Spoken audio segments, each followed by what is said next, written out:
Сайн байна уу? Өдөр бүр биднийг олон янзын эд зүйлс хүрээлж байдаг. Эдгээр нь бидний хувьд хэдий дашил болсон зүйлс бөгөөд ихэнх хүмүүс тэдгээрийг хэрхэн ашиглах талаар огт боддоггүй зүгээр л дассан суурснараа эсвэл эцэг ихэнхээ зааж өгснөөр автоматар хэрэгэлдэг. Гэхдээ хэрв бид танд эд зүйлсийг өөрөөр ашиглаж болно гэж хэлбэж та яах вэ?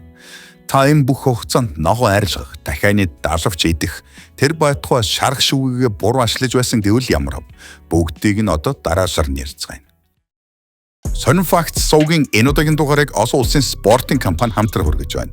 Та 18 нас хүрсэн бос бичиг дор байрж холбоосоор нэвтэж ороод бүртгэж үүсгэхдээ манай S-Facts гэдэг урамшуулсан кодыг оруулаад анхны цэнэглэлтэй урамшуус авах боломжтой. Ногоо арилгах. Хүн төрөлхтөн ногоо арилгагч тусдаа хэрэгжил зохион бүтээснээс хойш хоос вих үйл явц ер нь амьдрал тэр чигтээ хамаагүй хэлбэр болсон. Гэхдээ бүх зүйл үүнээс ч илүү дээр байж болох юм шиг байна.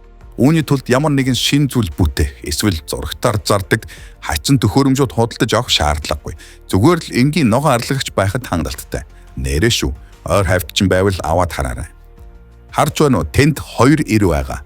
Энэ нь санамсаргүй хэрэг огтос биш ээ. Ногоо арилгагчийг хоёр тийш нь буюу дээш доош хөлгөж ашиглаж болдог байх нь. Үйлдвэрлэгчид нь анхнаасаа л ингэж төлөвлөсөн байж. Энэ чинь цэвэрлэх бүтээмжийг хоёр дахин нэмэгдүүлсэн шүү дээ. Цаг хэмнэн бас илүү хөдөлгөөн хийхгүй. Энэ суут нээжтийн бичлэг Reddit дээр тавигдаж тэр даруйдаад захин ертөнцид тархсан. Олон жил мэргэжлийн тохиолчоор ажилласан хүмүүс хүрч энэ нууцыг мэддэггүй байсан гэж. Хятад тоолны сав. Хүн бүр амьдралдаа ядаж нэг удаа хятад тоолны савтаа таарч байсан баг. Өөрөө хэрэглэж үзээгүйч кинон дээрээс харсан ч байж таараа. Олон кино зургийн гол дүрүүд ийм хайрчнаас юм мэдэх дуртай байдаг шүү дээ. Эдгээр чаасан самнууд нь бүр oyster page буюу хясааны хөвөн гэсэн тусдаа нэртэй. Учир нь түүнийг хясаа хадрах зориулалтаар бүтээж байжээ. Энэ самны давуу тал нь хямд, эдлэгээ сайтай, босоо байршилт байвал шингэн гоожултгүй битүүмжлэл сайтай байдаг. Товчондоо дандаа давуу талтай, ганцхан сул тал дүнд бий. Тэндээс хоос идэх, яшангуяа жижиг зүйлсийг савхаар эдлээд тэмж амар байдаггүй. Бариулын саад осно. Хоос нь савхан доогуур зогтоод тэр хооронд хөрчигдөг. Бөөн зовсон. Гэхдээ энэ зовсон хөнгөвчлөх нэг арга бий. Та анзаарсан бол эдгээр савнууд нь угсардаг бүтэцтэй. Өөрөөр хэлбэл дотор нь хоос ихээс өмнө тусгааж нугалж бэлддэг. Тэгэхээр буцаагаад тэнэлгэж болно гэсэн үг. Үүндээ энэ савыг яг ингэж дэлгээд нэг удаагийн тавг болон ашиглах зорилттой байдаг юм байна. Харамсалтай нь хятадууд хүмүүст энэ тухайга хэлэхэд мартчихсан болстой.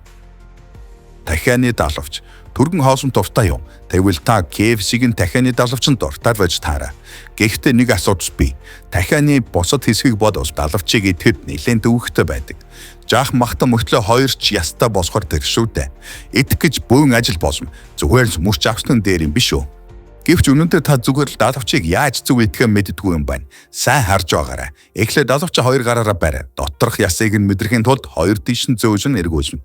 Ясыг нь мэдэрсэн үү? Одоо маш болгоомжтойгоор нэг тал руу сугалж гарг. Бодож байснаас амархан байгаа үстэй. Яг энэ аргаараа хоёр дахь ясыг нь сугалж авна. Ингээд л босоо. Одоо таны гарт шүдээ хугасгүй гэж айх зүйлгүй. Зөвхөн идэж болох магтаа хэсэг нь л үлдлээ. Соус нь дөвж байгаад идчих. Танд ч бас шарчинсан далавч идмэс санагдчихсан уу? Манго. Зарим хүмүүс мангог хамгийн амттай жимснүүдийн нэг гэж үздэг.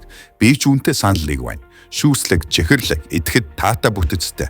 Гайхалтай амттан, хоосны орц, эсвэл зүгээр 100 шосдог. Гэхдээ мангод нэг том сул тал бий. Арилгахад хэцүү. Дээрээс нь дотроо том ястай. Гэхдээ хүлээгээрэй. Үнэндээ энэ харагдаж байгаа шиг тийм хэцүү зүйл бишээ. Танд ширээ, хутаг, бас шилэн аяг хэрэг болно. Жимсээ ясанд нь тулгаж аль болох ойрхон хоёр хэсэг болгон хуваа. Ясгүй хэсгийг нь аваарай. Аяга ширээн дээр тавиад авсараар нь жимсний зөөлөн эдийг хайснаас нь салгаж гойсоосно. Одоо жимсээ аяган дотор унгаахад болно. Хэрэв манго хангалттай болцтой бол ямар ч асуудал гарахгүй. Дараа нь үлдсэн хишгэх ясыг аваад яг ингэж цэвэрлээрэй. Ер нь киви гэх мэт зөөлөн жимсийг ингэж айлгаж болно. Гэхдээ кивинд аяг биш халбог таарах байх шүү.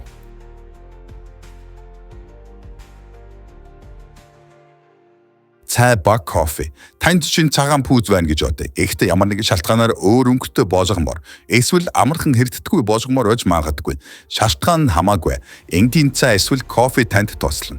Гутлаа багтаар том савнд цай эсвэл кофего хандж бэлдэнэ. Цаашаа на маш энгийн шүү. Шинэхэн гой цагаан гутлаа шууд тийшэнд өвчих.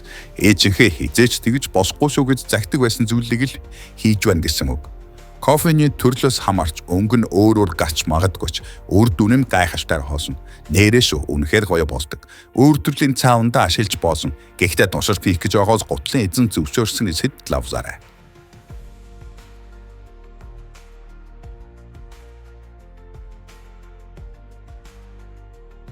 Дөрдөг цай.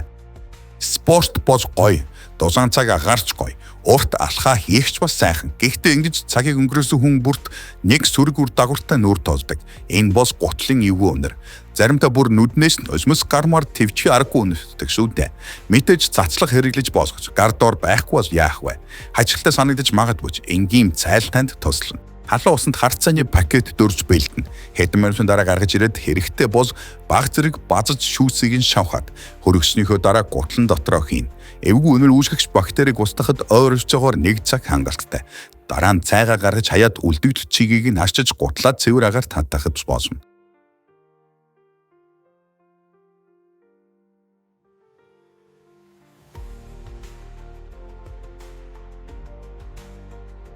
Зөвхөн цайч гэлтгүй муурны эсч эвгүй өнрийг дардаг.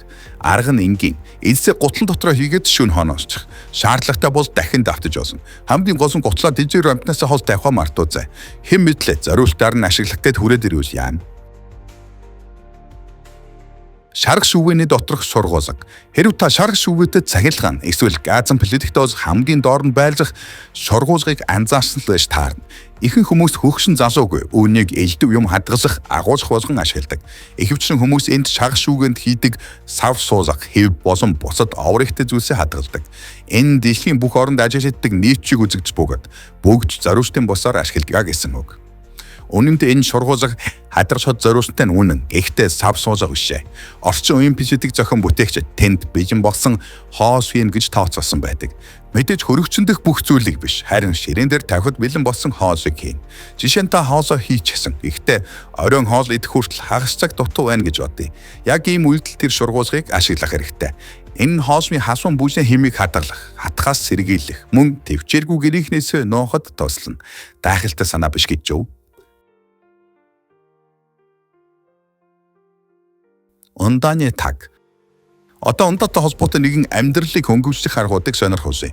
Кофе эсвэл ундааны сав ширээн дээр тособ үлдээгээд байгаад та дургүй байна гэж бодъё. Эсвэл та зүгээр аяг тавхтан хэрэглэж заншсан. Язгууртан өвөг дээдсийн цус судцаахтан гүгэд байдаг ч юм билүү. Аль эсвэл энгийн зүйлийг өөрөөр ашиглах арга хайж байна уу? Ямар ч тач ундааны тагийг аягныхаа суур болгон ашиглаад үзээрэй. Энэ хичнээн сайн таарч байгааг хараад та гайхах болно. Яг л нэг удаагийн сав суулгах бүтээгчид ийм боломжийг урьдчилан тооцоосон овчин хүмүүс зориулж нууц бэлэг үлдээсэн юм шиг санагдана. Зарим хүмүүс авч явахаар ундаа авахдаа зориуд 2 таг авдаг гэжээ. Нэгийг нь кофего халуун байлгахад нөгөөг нь аягны суур болгох гэж тэршүүтэй. Энэ үнэхээр өвтэйхэн шүү. Дараагийн арга лаацтай ундаатай холбоотой. Лаацыг нь онгоосоход төгжөө буюу хижиндэм нүх байдгийг та анзаарсан л баг. Ерөнхийдөө ийм нүх консервны лаацан дээрч байдаг л да. Гэхдээ консервны хувьд зүгээр л онгоосоход амар байлгах үүрэгтэй байдаг бол ундааны хувьд хамаагүй гоё үүрэгтэй. За та хийж үсэн ундаагаа гуурсаар уухыг хүсчээ. Гэхдээ гуурсаа лаац руу хийхэд хөвж гарч ирээд хажуу тийшээ унаад нэгж тогтож өгдөггүй шүү дээ. Тэгвэл гуурсаа тэр дүгжин дэх нүхээр сүглэд хийгээрэй. Энэ нь олон асуудлаас салгаж өгнө шүү.